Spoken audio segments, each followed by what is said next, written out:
First question in the front, Mark. Mark Schwartz, ESPN. Steph, some losses are said to be devastating, crushing. You name the adjectives. Are some losses more difficult to bounce back from, in your opinion, and over the course of your career? Yeah. Situation definitely matters, how the game went and how quickly you can turn the page, but most guys, when they get to this level, when you show up to that next game and that next game day and you're able to kind of look at what's ahead, that transition happens pretty naturally, but it's sometimes you lose a little sleep the night after tough losses. This is kind of how, part of the game, because how bad you want it and how close you can get, but it's also easy to turn the page when you get back into that environment.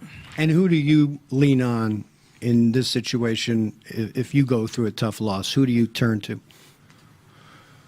I mean, win or loss, I try to keep things outside of the arena and outside of what I do here in my job in the right perspective. So with my family, things that you do outside of basketball, I try to keep the same and enjoy them as much, whether it's a win or a loss. So got to have the right perspective through all this craziness, for sure.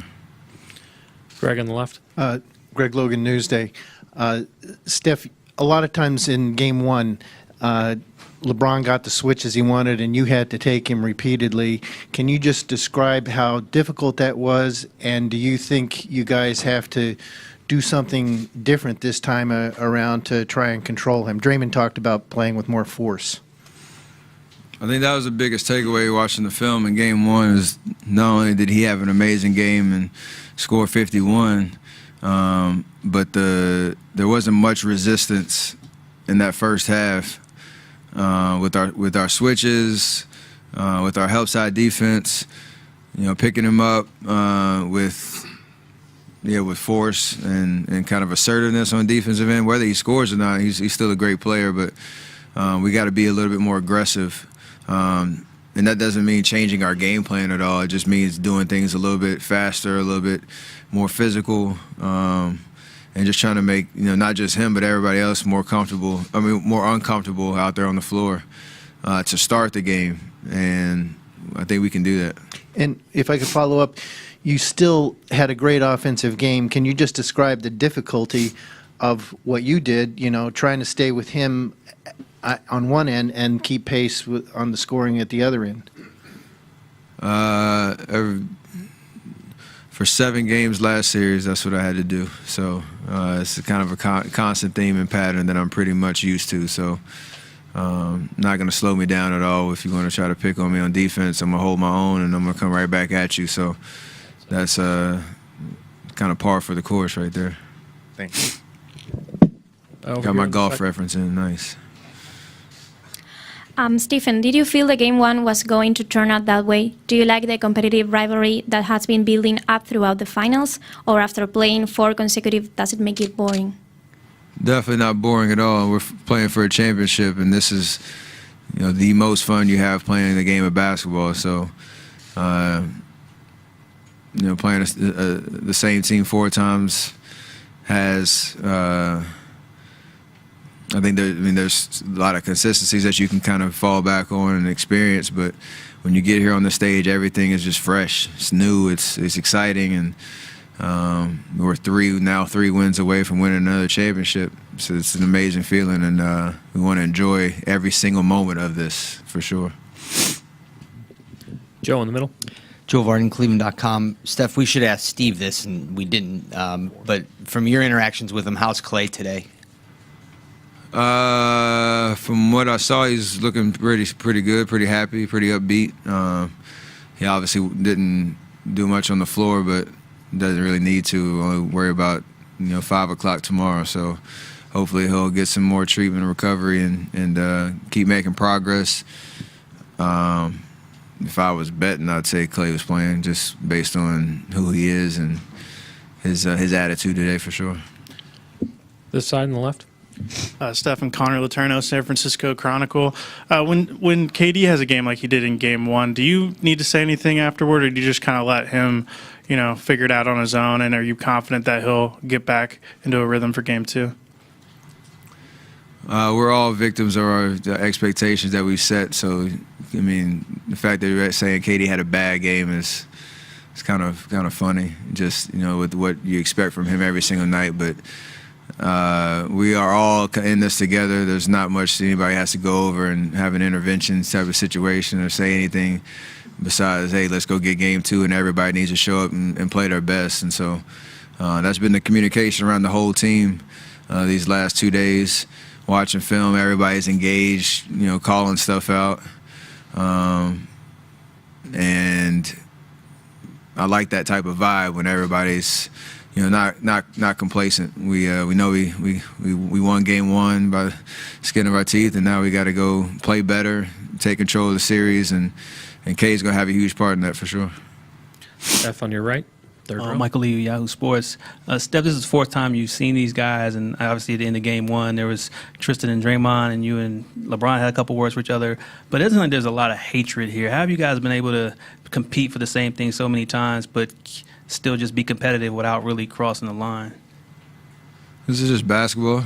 I mean, part of the game, part of that competitive environment, when somebody's in your way of of holding the trophy, there's going to be a little animosity and a little edginess, if you will. But at the end of the day, it's basketball, and we're playing for 48 minutes to win a game, and if you can leave it out there on the floor, not take anything too personally, we're not holding hands and singing songs as friends. We're enjoying the competitive environment. I think that's the consistent thing between our two teams. And obviously, we see each other twice a year during the regular season, and then wait till June. So there's not a lot of face-to-face time throughout the season. Maybe that has something to do with it, but.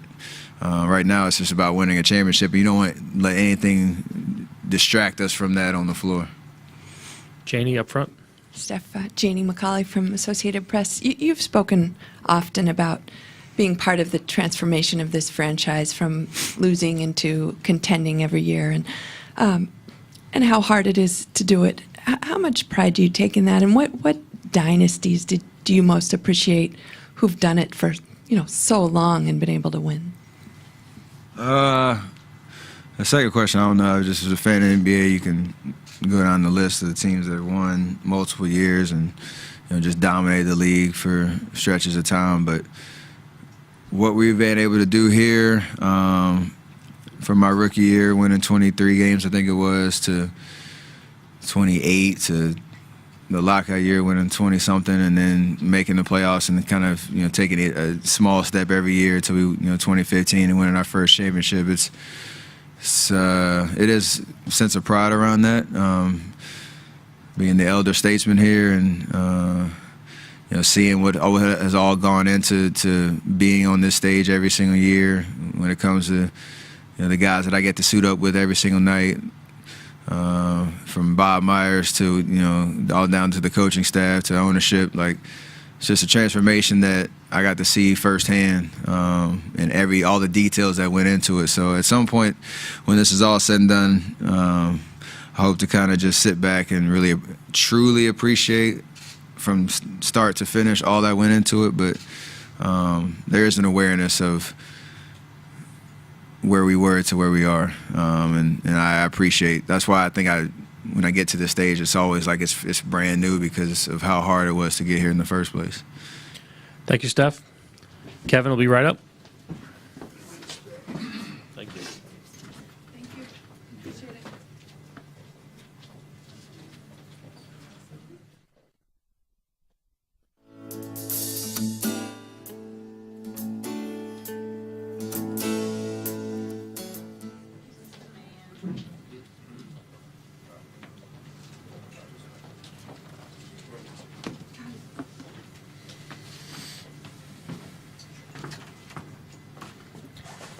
Go ahead on two. Kevin, Baxter Holmes with ESPN. I was wondering if you could just reflect on former teammate of yours, Jeff Green, his journey to this point. You guys share the unique distinction of being the last two active Sonics, and then also you dedicated, I think, a season to him when he was going through his heart surgery some years ago. Oh yeah, this is deeper than basketball. Me and Jeff. Of course, I'm happy to be playing against him. Excited to compete against him. I can remember summers for years that we worked out every day together. So the basketball part is pretty cool, but to see just to kind of grow in this league with him a little bit, our first few years, and to now see where he is, family, kids, married, it just shows how much time has passed. So it's deeper than into basketball with us. I'm just enjoying this time we get to play on the court together, and really appreciate the moments we had together as teammates as well. Hi, Kevin. Janie McCauley from the Associated Press.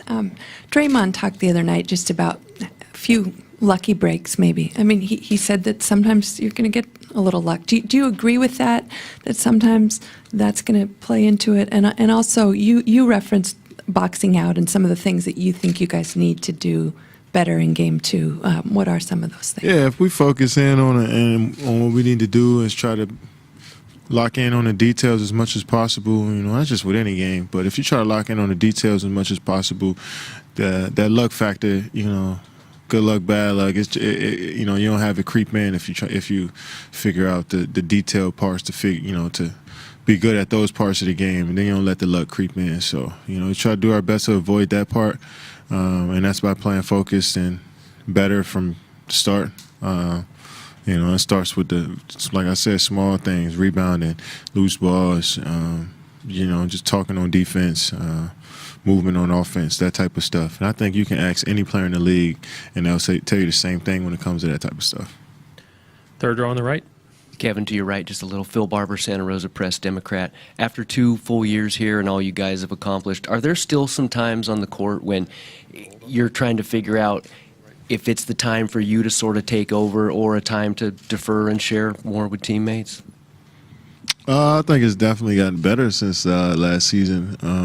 That's on me to kind of know the flow of the game. And I think I've done a solid job of that throughout this season and throughout the playoffs. And, I had some games where I struggled a bit, and that's just a part of it. But just kind of filling the game out. Each game may be different, and I think that goes into focus. So if I come into the game knowing and being prepared for anything, then I can conquer it. So, but that goes back to just being locked in to start. Kevin, Connor Letourneau, San Francisco Chronicle. Watching the film of Game 1, were you happy with the looks you got? Was it just a matter of shots not going in, or what was it, you think? I didn't take smart shots. I took risky looks. I took some shots that I know I can hit, but I'd rather get better shots than that. But not worried about my makes or misses. It's just more so, am I getting good quality shots? And the rest, after that, it'll figure itself out. So, but, glad I was able to contribute and do other stuff as well when my shot wasn't falling and help us get the W.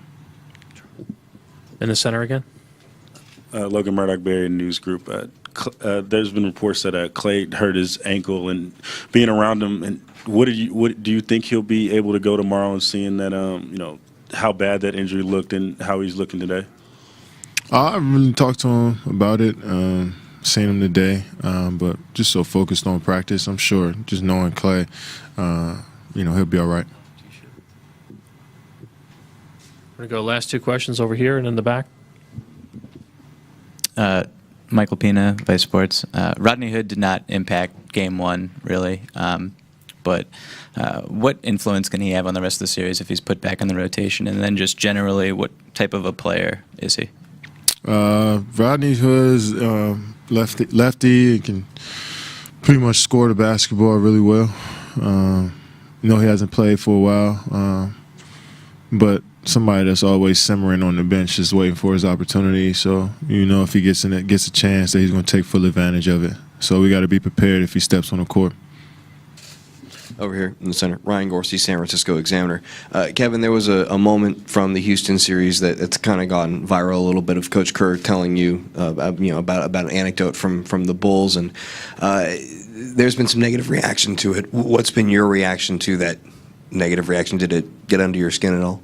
No, I really enjoyed that conversation, just having somebody that was that close to the legend, Michael Jordan, tell me, and feel confident that I guess we were in similar positions at the moment, made me feel good about myself, that he can relate that moment to Michael Jordan.